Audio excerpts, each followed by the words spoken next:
生日那天，妻子说要给我庆生，可直到深夜，我都没有看到他的身影。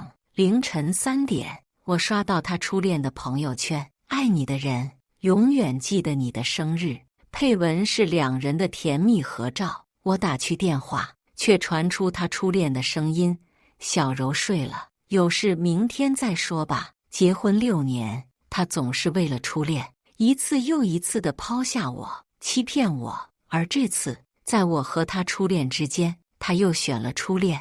我平静挂断电话，给妻子发去消息：“回来把离婚协议书签了吧。”大家好，开始今天的分享之前，希望你能给人间烟火点个订阅，我将会分享更多优质的内容。收拾好了房间里的最后一件行李，我离开了这个我生活了6年的家。茶几上放着我刚刚签好的离婚协议书，只要夏婉柔一回来就能看见。手机滴滴亮了几声，我打开来，就传来了夏婉柔不满的声音：“你又发什么病？不就是今天没陪你过生日吗？改天补上不就行了？”林宥嘉，你什么时候变得这么小肚鸡肠了？沈子豪不是说他睡了吗？不过人家也没有必要跟我说真实情况，毕竟我对于他们这对恩爱的小情侣来讲，只是一个外人而已。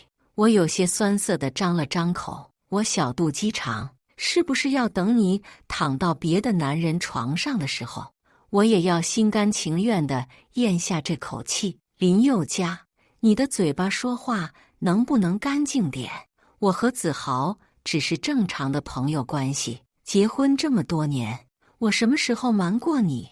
你现在这样恶意地揣测我们，你还是人吗？正常的朋友啊！我喃喃地重复着这句话，眼角已经开始泛起酸涩的泪水。正常的朋友需要你在你丈夫生日的时候马不停蹄地赶过去陪他过生日，需要在你丈夫需要你的时候不顾一切地去照顾他。沈子豪在你的心里一直都是第一位，既然这样的话，那我又何必要自取其辱呢？也许是说到了夏婉柔的痛处，她被噎得说不出话了。良久，对面才弱弱地解释了一句：“我忘了今天是你生日了。”忘了，估计夏婉柔也早就忘了。我才是她朝夕相处的丈夫。一股疲倦袭来，我的声音有些沙哑：“没必要这样解释。结婚这么多年，我还不了解你吗？明天你回来的时候，把离婚协议书签了，我们俩好聚好散。”林宥嘉，你在开什么玩笑？就为了这么一点小事，你就要跟我闹离婚？要是爷爷知道了，他会怎么说我？这么一点小事，但是失望不都是慢慢一点一点积累起来的吗？无论什么时候，夏婉柔总是会把爷爷放在嘴边，就好像我们的婚姻只是为了让爷爷满意一样。我会自己去跟爷爷解释清楚的，你不用操心。我的神色暗了暗，有些自嘲地说：“我也不会要你1分钱的财产，你为这个家付出了很多，很辛苦，是我配不上你了。即使我已经卑微到这个份上了。”夏婉柔却还是要对我恶语相向。我是为这个家操了很多心，可你呢？她气急败坏地问我，就好像那个出轨的人是我一样。你每天待在家里，疑神疑鬼。林宥嘉，你是不是贱了？我已经给你这么完美的一段婚姻了，你还要再要求什么呀？是啊，我就是自轻自贱。我有些恍惚地点了点头，却再也没有力气和他争辩了。无论你相不相信，我都没有任何要求，只求能够远远地离开你。我挂断了电话，身体也放松了下来。外面哗啦啦地下着大雨，就像我的心一样冰冷潮湿，再也捂不热了。手机还在震动个不停。夏婉柔好像急了，我有些无奈地笑了。我从前可没有受到过这份优待，因为从前她连敷衍我都懒得敷衍，每次打开微信回我的只有寥寥几个字或是符号。你什么时候能变得成熟一点？离婚是你说就能离的吗？一天天的就知道嫉妒人家沈子豪，你也不知道跟他学学。这么一长串一长串的句子发过来，我还真是受宠若惊。我将夏婉柔的微信拉黑删除，世界才终于清静了一会儿。我带着我单薄的行李住进了旅馆。我现在已经没有家了。从前我以为只要有夏婉柔在的地方就是我的家。结了婚之后，我才知道夏婉柔的家在沈子豪那儿，而我那个所谓的家只是一个冰冷的空壳。我们两家从小就认识，在我爸妈去世后，由夏爷爷做主，让我娶了夏婉柔。我一直为自己能娶到年少时期就心动的女孩而庆幸，可没想到，在夏婉柔的眼里，这场婚姻就是一场束缚。她时常挂在嘴边的一句话就是：“要不是爷爷年纪大了，怕让他不高兴，我才不会跟你结婚呢。”换句话说，如果没有夏爷爷，他根本就不会跟沈子豪分手。所以，也许在夏婉柔的眼里，我就是那个破坏她和初恋感情的真凶吧。咚咚咚，咚咚咚，门口传来了一阵急促的敲门声。我一打开，赫然站着被大雨淋湿的夏婉柔。你现在还真是翅膀硬了，都敢住到旅馆去了。我有些震惊于她这副狼狈的样子，刚想感动着问她为什么要冒着大雨来找我，旁边就出现了一个再熟悉不过的身影。沈子豪着急忙慌地跑过来，将自己的外套披在夏婉柔身上，一边着急地关心着：“怎么样，还冷不冷？”可是这一时的夏婉柔却没有心思理会沈子豪的关心，她怒气冲冲地瞪着我，像是要我给她一个回答一般。我觉得有些好笑。你就这么迫切地想要带着沈子豪在我面前要一个名分？我不是已经把离婚协议书给你了吗？我们改天去离一个婚，然后你直接就可以和他领证。不知道是哪个点戳痛了夏婉柔，她更加歇斯底里地怒吼了起来：“林宥嘉，无理取闹也要有个限度！”夏婉柔一把把怀中的离婚协议书取了出来，撕成了两半，啪的一下扔在了我的脸上。你以为自导自演这一出离婚的戏码就能够博取我的关注了吗？我承认你成功了，但是同样的，你必须跪下来向我和子豪认错。我捂着发红的脸蛋，蹲在地上捡起了离婚协议书的碎片，掉下来的不知道是眼泪还是汗水。原来夏婉柔这么喜欢践踏我的尊严啊！她好像从来都没有顾及过我也是一个活生生的人。我默默地站了起来，抬起头问她：“我只是想离个婚而已，凭什么要和你们道歉？要道歉也是你们应该对我道歉。是我林宥嘉的生日被放了鸽子，沈子豪他占着我的老婆，还要我跪下来给他道歉。”夏婉柔，古人说的宠妾灭妻，是不是就是说的你这种人？我眼底的委屈和愤怒不似作假，把沈子豪瞪得都往后退了2步。他陪笑着打圆场：“林哥，你真的误会了，我跟小柔真的就是普通的朋友，朋友之间过个生日嘛，很正常的。他只是多对我关心了一点，并没有什么的。你应该多多体谅他这个做妻子的。”又来了，沈子豪总是这样，把自己树立在道德的制高点上，装成一个善解人意的小三。我有些不屑地笑了：“别这样，子豪，我应该感谢你这么多年替我照顾我的妻子。现在我也知道自己配不上了，甘愿退出。你们一个个的怎么都这么不高兴？”夏婉柔的表情又变了，她的眼神里带着不可置信和怀疑。“林宥嘉，你不会真的要和我离婚吧？”我有些莫名其妙地看着他。“是啊，你不应该感到高兴才是吗？我真的求你了，你不要再闹了。”夏婉柔开始拽住了我的衣服，使劲地摇晃着我。就好像这样就能把我那颗已经破碎的真心给拼凑起来一样。我拿出了手机，编辑了一封邮件，发给了夏婉柔。这是电子版的离婚协议书，你可以看看。还有一件事，夏婉柔，你忘了那天是你亲口跟我说要陪我过生日的。我的眼里已经没有之前的落寞了，因为从这一刻起，我的心彻底死了。沈子豪在一旁急得像热锅上的蚂蚁，但那眼底的惊喜却是掩盖不住的。怎么会闹到这个地步啊？林哥，你不是很爱婉柔吗？你难道真的不要她了吗？一定是因为我真该死，我破坏了你们的感情。你打我吧，骂我吧。沈子豪抓着我的手就要往他脸上扇，可我的手指还没碰到他，他就一个踉跄摔倒在地。林哥，你现在满意了吗？刚刚还对我有些愧疚的夏婉柔瞬间变了脸色，她心疼地扶起沈子豪，然后一个巴掌就往我扇了过去。林宥嘉，亏我刚刚还对你有所改观，没想到你转头就借机报复。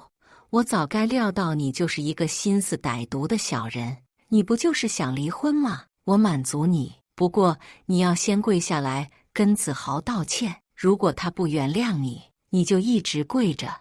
你的意思是，如果不跪下来跟沈子豪道歉，你就不会答应离婚吗？我看着夏婉柔的眼睛，一字一顿地问出了这句话。没错呀，你不是要和我一刀两断吗？那你就让我看看你的诚意。夏婉柔眉毛轻挑，就好像笃定我不会下跪似的说。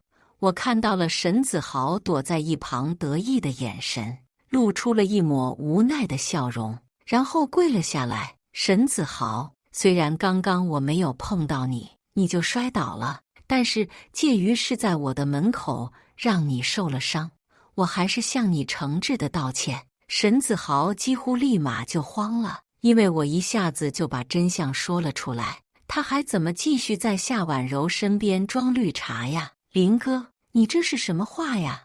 我就是自己不小心绊倒了，这当然不能全怪你了。他着急忙慌的就要把我扶起来，生怕让夏婉柔再看出什么端倪。可是夏婉柔却一把拦住了他。子豪，你怎么还是那么善良？他都把你伤成这样了，你还要为他说话？不行，你不能这么轻易的原谅他，必须得让林宥嘉吃点苦头。我忽然就笑出了声，这就是我相爱了6年的妻子，就算是一条狗，也应该处出感情了。可是夏婉柔在不明真相的前提下，将所有的脏水都往我身上泼，甚至恨不得让我去死。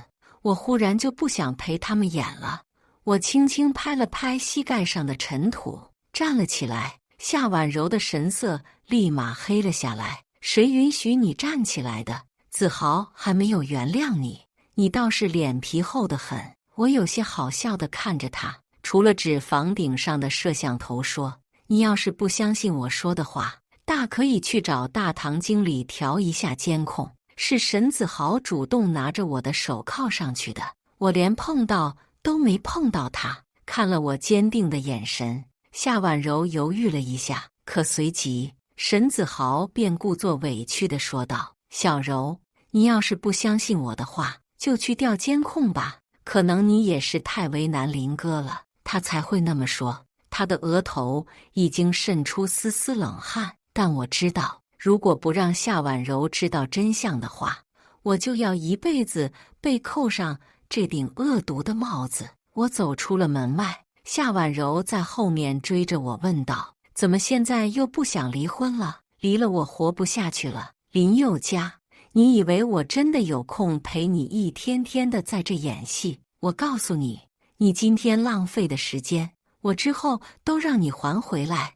我懒得听他在身后的吵嚷。既然你们一个个都这么不愿意去看监控，那我就去帮你们看好了。夏婉柔看我这么硬气，顿时也来了底气。好啊，既然你硬要看，那就别怪我和子豪不给你面子了。走吧，我们一起去。到了这个关节岩上，沈子豪的脸色却变得十分的难看，他的脸上的表情哭笑不得的。小柔，其实我真的没有怪林哥，要不这次就算了吧，你也别为难他了。可是夏婉柔只是安抚地拍了拍他的手背。夏婉柔不知道，她要面对的真相比她想象的残酷多了。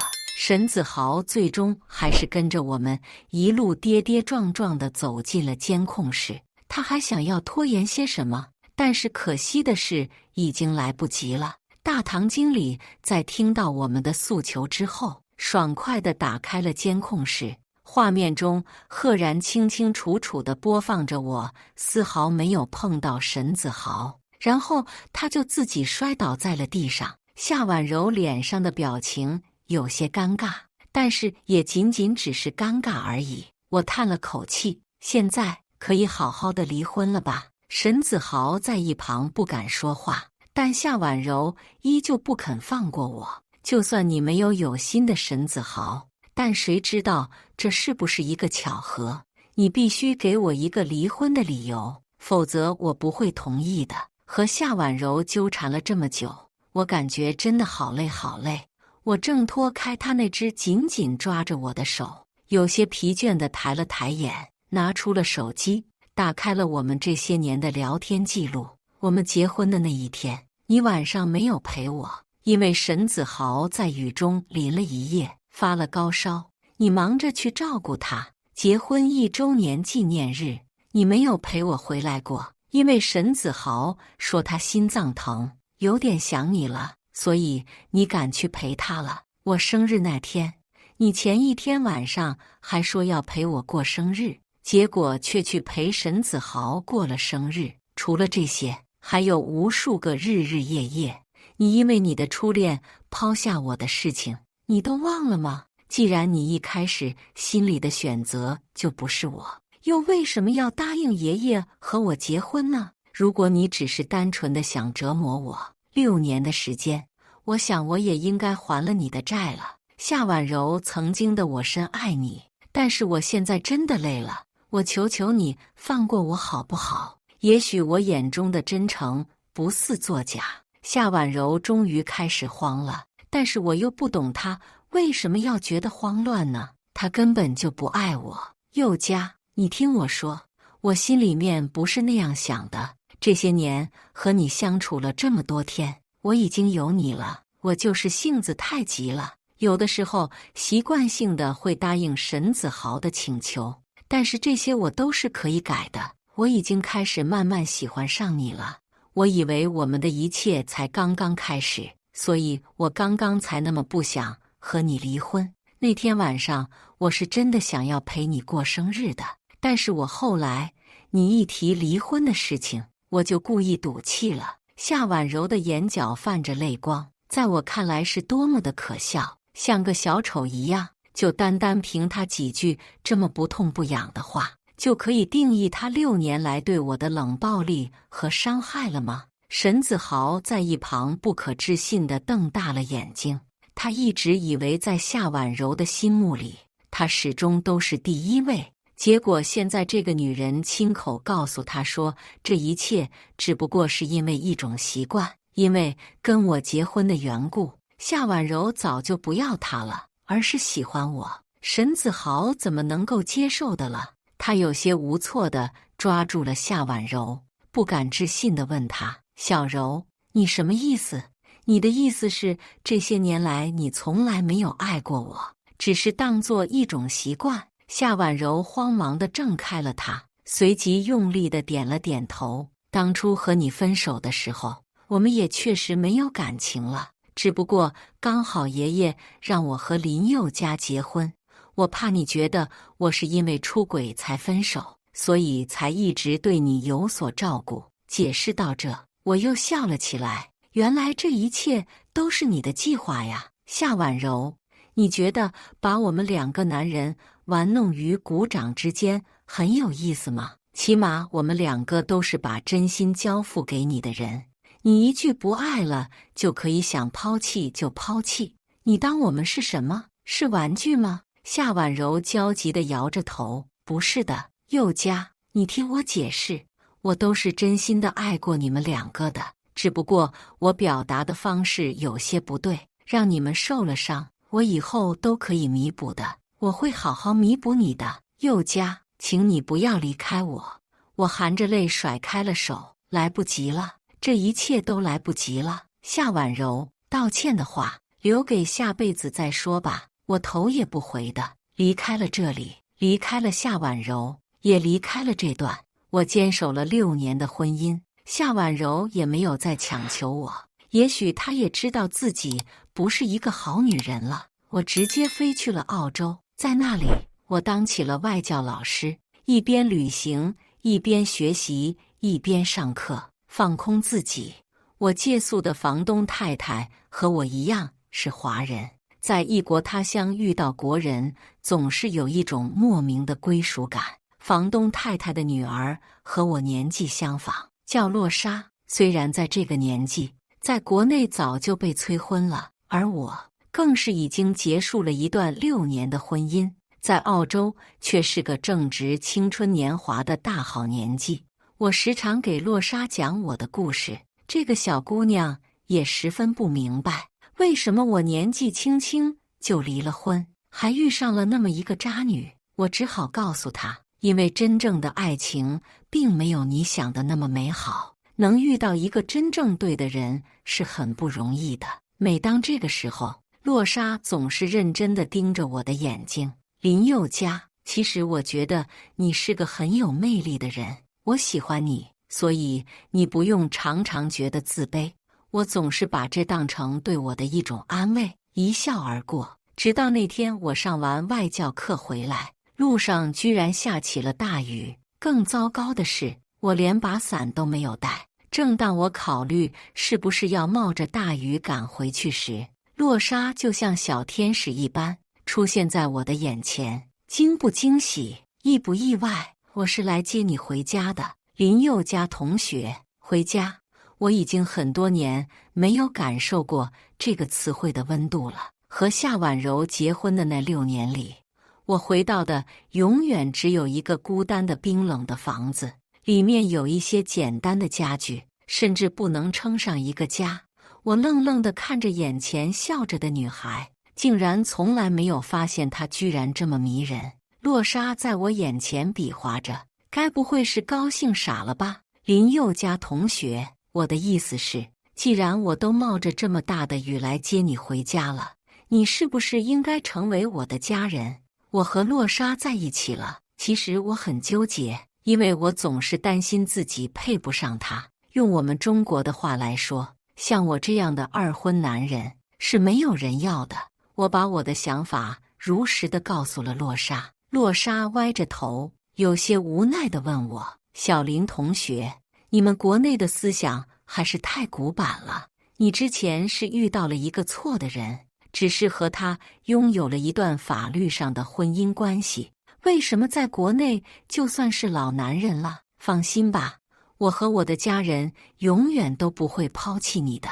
洛莎喜欢叫我小林同学，因为我比洛莎还要小4个月。房东太太每次看到我和洛莎出去约会，都会开心地提醒道，小林呐，千万不要玩坏了身子，年轻虽然好，但是也要注意节制呀。每当这时，我都会羞红了脸，可是洛莎却一点都不在意。知道了，妈妈，我们可不像你们这么不纯洁，我们可是纯爱哦。洛莎总是这样，像个小天使一样。正因为如此，我打算在澳洲长期定居下来。为了让我和洛莎有一段完美的婚姻，我决定要为自己找一份正经的工作。当然，当务之急是要有一笔钱。在和夏婉柔结婚之前，我其实是个珠宝设计师，但是夏家家大业大，在夏爷爷的意思下，和夏婉柔结婚之后，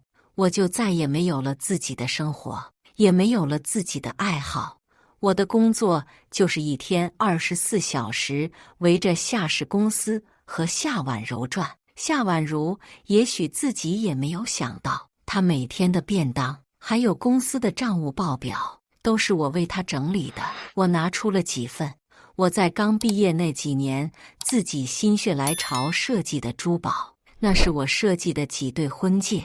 当时我想着，如果有一天我要和夏婉柔结婚，我要亲手将自己设计的戒指戴在她的手上，因为我觉得我设计的戒指就要送给我心爱的人。可是夏婉柔连看都不看，就像我的稿子扔进了垃圾桶。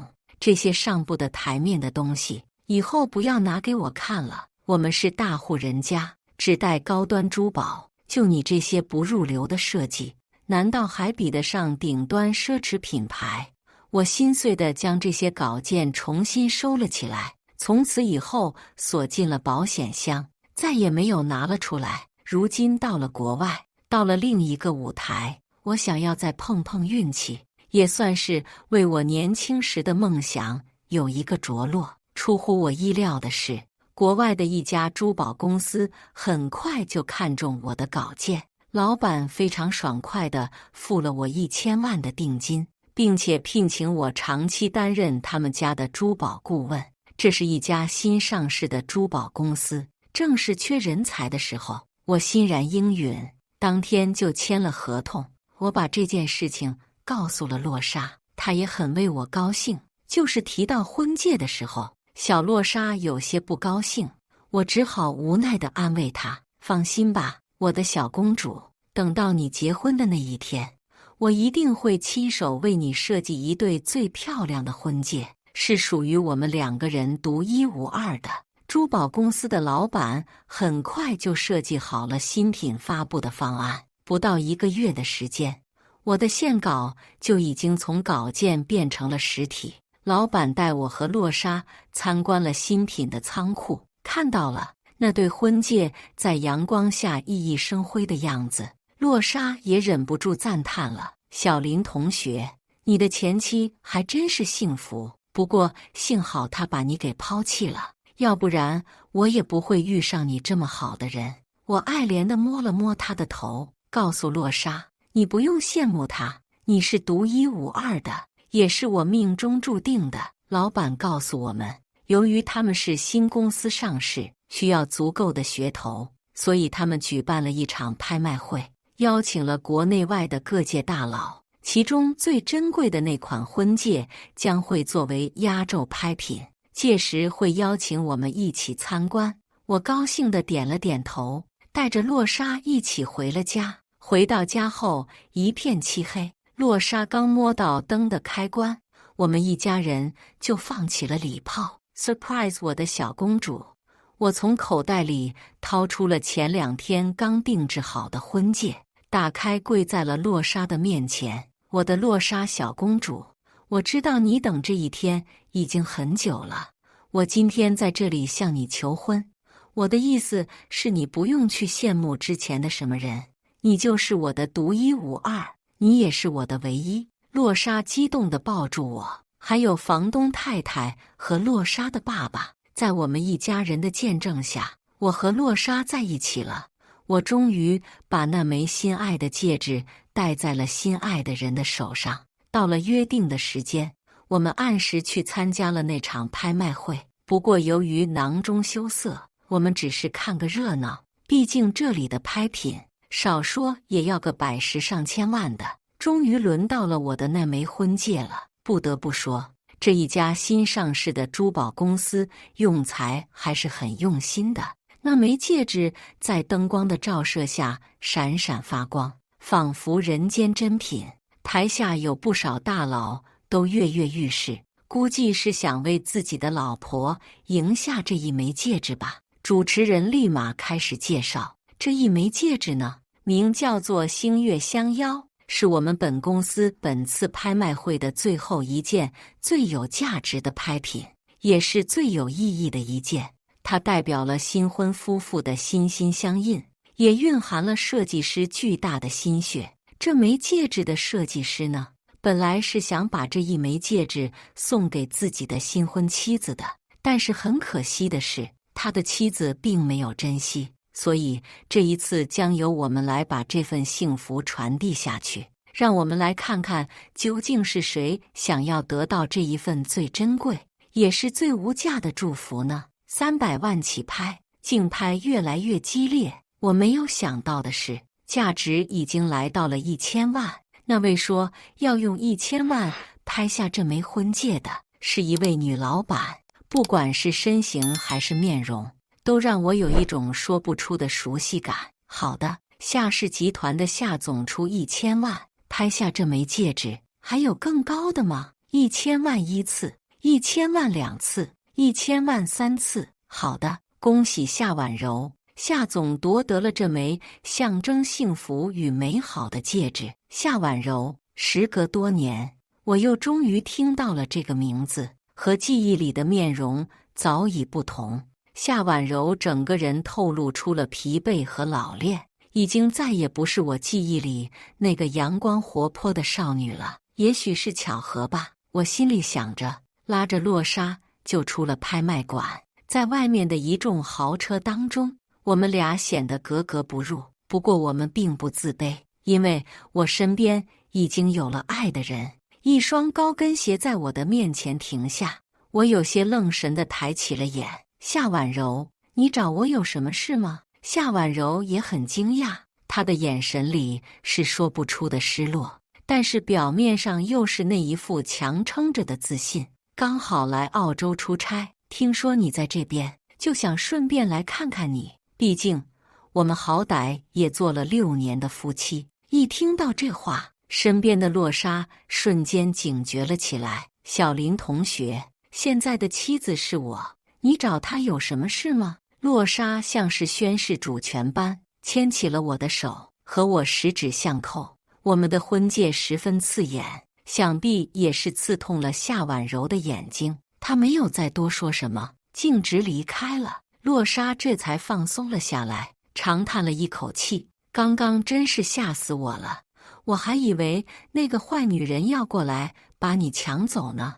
我有些心疼地揉了揉洛莎的脸蛋，我才不是那种薄情寡义、见钱眼开的男人呢。洛莎，你要相信我。洛莎轻昵地蹭了蹭我的脸庞，随即吧唧亲了一口。坐在车里的夏婉柔有些看不下去，便吩咐司机赶紧开车。一旁的助理还在喋喋不休：夏总，沈先生这个月又来电话了，你到底接不接？夏婉柔有一些烦躁地揉了揉额头：你能不能闭嘴呀？我跟你说了多少遍了，凡是沈子豪来的电话都一律挂断，还先生来先生去的叫。助理闭嘴了，但是助理满腔怨愤，看了接下来的行程报表，他估计又要开口了。夏总，我们接下来的行程是回酒店还是去机场？回什么酒店啊？直接去机场，给我订最快的机票。你一天天的，怎么连这点事情都做不好？实在不行，明天滚蛋吧。小助理有苦没地方说呀。自从夏总知道林先生来了澳洲，就马不停蹄地来了这里。在看到林先生身边的那个女孩之后，脸色就没好过。真是钱难挣，屎难吃。夏婉柔打开了一个熟悉的社交软件，熟练地点进了一个名为“莎莎天天开心”的社交账号。里面的主页又更新了一条视频，视频里面的2个人紧紧地牵着手，无名指上各自戴着一枚闪闪发光的戒指，笑容不用猜就知道那肯定是林宥嘉亲自设计的。他掏出了怀里那只林宥嘉设计的戒指，忽然眼泪就怎么也止不住地往下掉。林宥嘉，你真的好狠心，这么快就不要我了。就连曾经你说要亲手送给我的戒指，也变成了拍卖会的一件可有可无的拍品。终究是我亲手弄丢了你呀！我在社交平台上发完那条视频之后，流量忽然暴增，不少网友都来点赞我的视频。我一问才知道，原来是公司帮我引了流。我这个名字叫莎莎，天天开心的账号已经被正式认证为公司的珠宝设计师兼顾问。很多大佬知道最后那件压轴的拍品是我设计的，之后都十分的赏脸，来给我的视频底下评论，祝幸福，祝99。非常令我意外的，我在底下看到了一个名叫夏婉柔的账号，他简单的发了句99，但是还是被洛莎敏锐的捕捉到了。你的这个前妻还真是阴魂不散啊！我真的不想要再看到他了，老公，好，我这就把他拉黑。我立马将这个账号关进黑名单，把这条评论删除。洛莎这才安静了下来。夏婉柔看到自己刚发的评论，随即就没了，还以为是被平台吞了。刚准备多发几条，就显示已经被该博主拉黑的消息。这下他心里更难受了。林宥嘉就这么不待见我吗？刚好这个时候，司机又堵车了。小助理战战兢兢地汇报：夏总，飞机航班延误了，由于最近的暴雪天气，可能接下来的1周都没有合适的航班。夏婉柔一听这话，更是气不打一处来。不顺心的事都逮着一天发生是吧？那就回酒店，下次不要这种事情都来问我。重新拿起了之前的专业，我却没有一丝的不顺手。我的脑海里满是和洛莎谈恋爱时幸福的细节。每一次相处的开心和快乐都成为我的灵感来源。所有我设计的珠宝一经上市，全部都大卖特卖。再加上我社交账号热度本来就不低，拥有粉丝的基础，很快我就成为了公司的首席设计师。我再也不用为钱发愁了，也不用再做外教挣一些快钱了。我给洛莎还有房东太太买了栋大别墅，洛莎也怀上了我的宝宝。在10个月之后，我们生下了一个可爱的女儿。在给宝宝举办满月宴的时候，我收到了一份匿名的礼物，说是送给女儿的。洛莎撇了撇嘴，想都不要想喽，肯定是你那位善解人意的前妻送给我们宝贝的喽。她这副拈酸吃醋的模样，实在是惹人心疼。我将礼物和包装打开，里面赫然是我设计的那一只婚戒，旁边还有一张小卡片。既然是不属于我的东西，也应该还给你。听说你和你的爱人生了一个可爱的女儿，这个就算是送给他的满月礼物吧。我还真是震惊，夏婉柔居然能这么大方。不过既然她送给我了，那不收白不收，就当作是女儿的嫁妆吧。看着女儿软软的脸蛋，我忍不住抽泣了起来。洛莎有些不解，一个大男人怎么还哭上了？我一把眼泪一把鼻涕地抱住我的妻子，我的小公主，你知不知道，我曾经以为我一辈子都不会过上这样幸福又美好的生活。洛莎轻轻拍了拍我的背，小林同学，你要明白，美好的东西都藏在后面。番外，青涩少年。其实我上高中的时候就知道沈子豪在和夏婉柔谈恋爱。夏婉柔是我们学校赫赫有名的校花，一向是我们高攀不起的存在。在我的眼里，她们2个就像是学校顶端的2朵高岭之花，我只是再平凡不过的生存在泥沼里的普通人。即使我们家就住在夏婉柔家的对面，直到爸爸妈妈去世，这巨大的挫折让我的世界观轰然倒塌。我一下子就变成了一个什么都没有的孤儿。好在夏爷爷不嫌弃我，他不仅收留了我，还做主把婉柔嫁给了我。我一开始以为夏婉柔并不会答应，因为那个时候她还没有和沈子豪分手。我虽然心里面隐隐对夏婉柔有一些喜欢，但并不是非她不可。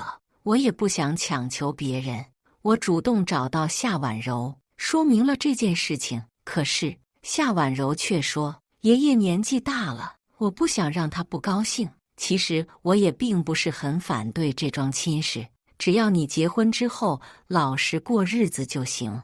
我对夏婉柔的敷衍欣喜若狂，甚至有一刻觉得她好像喜欢我。但是很明显，这一切都是我的自作多情罢了。订婚的时候，夏婉柔对我的献稿不屑一顾。从那个时候，我就知道，也许这件婚事本身就是一个错误。结婚的当天晚上，下完之后告诉我说，沈子豪生病了，需要去照顾他。我就在漆黑又冰冷的婚房里独自睡了一夜。夏爷爷告诉我，想要进他夏家的门，就必须照顾好夏婉柔。我听进去了他的话，一天24小时都围着夏婉柔和夏氏公司转。可是在夏婉柔的眼里，我就是像一个倒贴的舔狗一样，每天累心累力，只是为了博取他的那一点关注。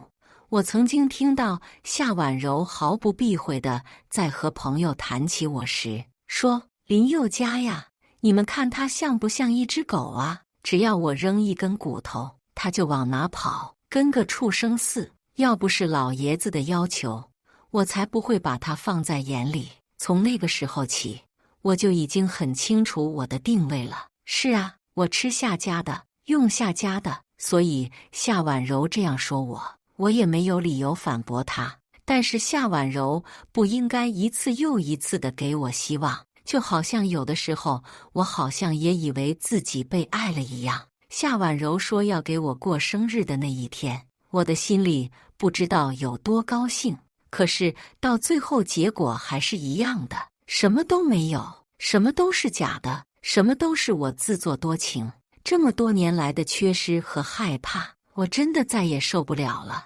我甚至想着哪一刻，要是我跟着爸爸妈妈一起出车祸死了就好了，就不用再遭受这样的心惊胆战。上面的这些话，我一字一句的都写在了日记里。夏婉柔打开来看的时候，眼泪都把字迹模糊了。对不起，林宥嘉，真的对不起，我从来都不知道这些，这么多年来，一直都是我错了。如果我去澳洲重新找你，你说我们还有没有机会重新开始？